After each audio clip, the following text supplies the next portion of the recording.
Get ready for your daily dose of marketing strategies and tactics from entrepreneurs with the guile and experience to help you find success in any marketing capacity.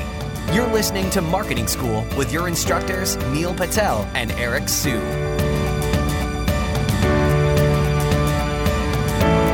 Welcome to another episode of Marketing School. I'm Eric Sue.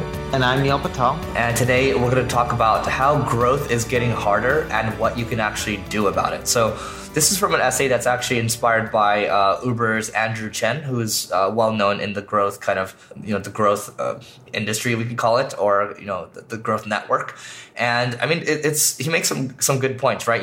Everything's kind of consolidating. Competition on paid channels like Facebook and Google is just getting harder and harder. The CPCs are getting higher and higher, and that's just how it is with these platforms, right? And if you think about it, the rise of ad blocking is getting higher and higher too. So overall, growth is getting harder. Google even released something that allows you to do ad blocking, or they're planning to. It's one or the other. Yeah, the question is, what can you do about it, right? I mean, what are your thoughts around growth getting harder? Yeah, well, as growth gets harder, you have no choice but to get more creative. And I know that sounds cheesy, but it's true. The main way to grow is by thinking outside the box and going after channels or strategies that others aren't leveraging.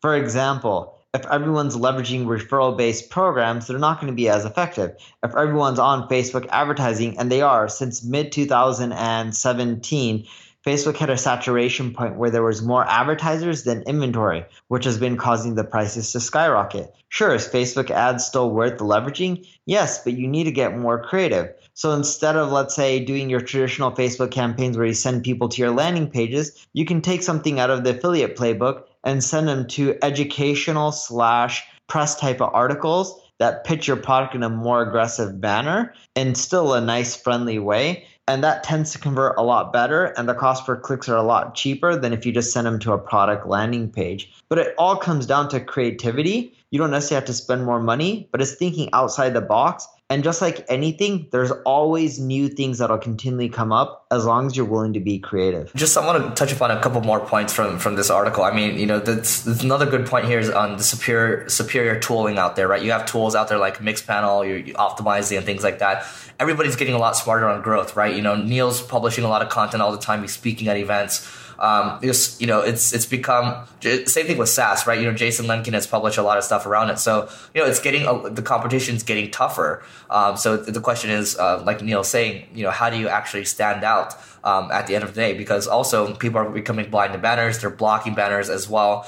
And if you actually look at it, from the standpoint of kind of who owns mobile, if you look at the top smartphone apps of 2016, for example, the top 8, guess who they're owned by? Facebook and Google, right? So, if you want one thing that you can do to actually stand out, something that Neil and I talk about is kind of, developing your own brand and standing out, right? And, Neil's producing, he's doing videos, he's doing podcasts, he's doing a lot of content.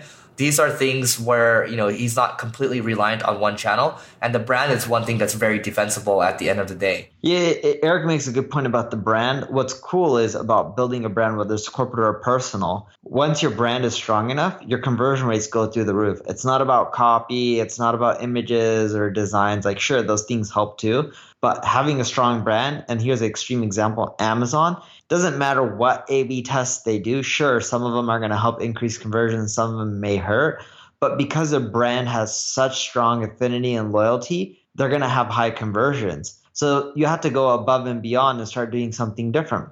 For example, Beats by Dre entered a really saturated market that was competitive, the headphone market. So when they're going up over people like Bose, their way of differentiating is, one, making their designs really cool, hip. That way all the young people want to end up using them. Two, they didn't just say, hey, if you want headphones, you got to buy Beats by Dre. They made it part of a lifestyle, a movement. They paid each and every single celebrity out there to start using their products and services. Sure, you may not be able to do what they're doing, but you could give these people equity in your company in exchange for promoting it. There's a lot of cool stuff you can do to promote your brand that doesn't require cash up front. Vitamin Water did the same thing too. They didn't just pay all these celebrities money to promote Vitamin Water. They gave them equity because it was a more economical solution for them, especially when they're starting out and didn't have as much money. Yeah, and the final point here is about smarter and faster competitors, right? If you look at Snapchat, right, versus Facebook, well, guess what? You look at WhatsApp, you look at Instagram, you even look at the Facebook app, even Facebook Messenger. You have stories across all of them now, right? So competitors are getting really good about just whatever. They're just going to copy each other, right? Which basically means your competitors are going to copy you as well. So again, you have to figure out how to differentiate yourself, because here, a couple more examples. Dropbox, right, getting copied by Google Drive. Slack getting copied by Microsoft Teams. YesWork getting copied by HubSpot Sales, right? So how do you differentiate yourself? Anything else to add? No, we pretty much covered it all. The big point is get creative. We may not have the exact solution for you. No one is. You have to think outside the box and figure it out on your own. And I know that sucks. You can learn from others, but it really is about getting super creative with whatever you're trying to push out there. All right, so that's it for today, but we do have a special giveaway, which is Neil's tool. Neil, what is it? If you want more conversions from your site, it's a great tool to use. It is a visual analytics tool. It shows you where people are clicking on your site, where they're not. Shows you mouse recordings of how people are engaging with your site, so you can see the flows people are taking before they convert. It even shows you if your call to action buttons are too low, if people are scrolling far enough to get to them, or if they're even seeing them.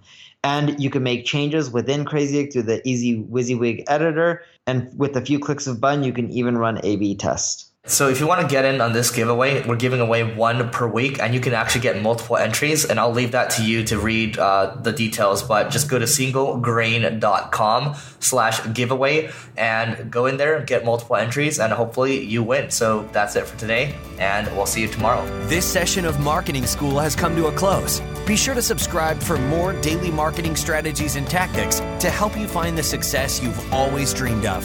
And don't forget to rate and review so we can continue to bring you the best daily content possible. We'll see you in class tomorrow, right here on Marketing School.